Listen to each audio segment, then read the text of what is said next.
Browns defensive coordinator Jim Schwartz talked about the similarities between the Ravens offense the Browns faced last week and the Chargers offense they're getting ready to face this Sunday. A lot of the DNA left over from Baltimore was Greg Roman, who's now the offensive coordinator with Chargers. A little bit of an old school approach. It's try to get first downs. Old school play actions, power running game.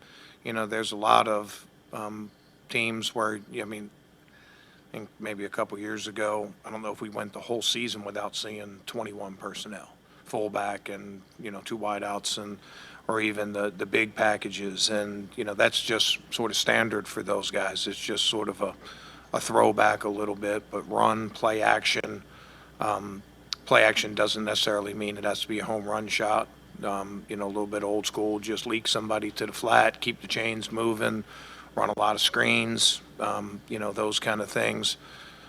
They get in field goal range, don't take a whole lot of chances, get their field goal backed up, don't take a whole lot of chances, punt the ball is fine, it really is. It's an old school way of playing it.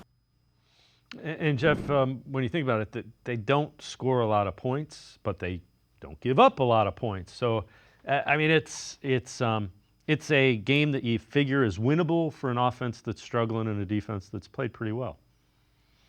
Yeah, it's kind of, the last couple of weeks, it seems like, Jim Harbaugh has kind of realized that this is the NFL, and he has potentially one of the most talented quarterbacks in the NFL. And he's kind of probably tried to loosen up the reins here a little bit with Justin Herbert. They know who they are. Jim Harbaugh, he is not going to break who he is. All the way back in the day with the Niners, with Colin Kaepernick, they ran the ball well. They played good defense. That's always just been his model, his makeup for his team. You talk about, certainly, the offensive coordinator now over there with, of course, with the Chargers.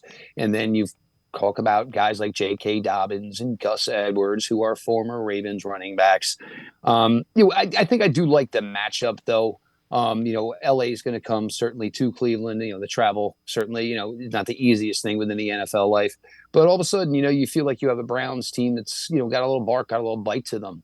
We weren't necessarily feeling that way for most of October and probably all of September. But all of a sudden, and the old adage of it's amazing what a win can do for you. Fresh new guy at the quarterback position who played well. You're getting Cedric Tillman, who over the last 2 weeks has played the best football of his entire NFL career to this point. And it's not like anybody's not kind of like feeling they're doing their part. Foreman had some runs last week that were key. Again, Moore, Judy, Njoku, everybody involved. You play like that. The team unity aspect and the fight for, each other and, 53 playing as one becomes a lot easier to do. Certainly a win helps in that scenario. But, this is something I think they can come in Sunday and kind of keep the momentum going. And then hopefully, with a W on Sunday, get to carry that momentum and that good feeling, those good vibes for another 2 weeks.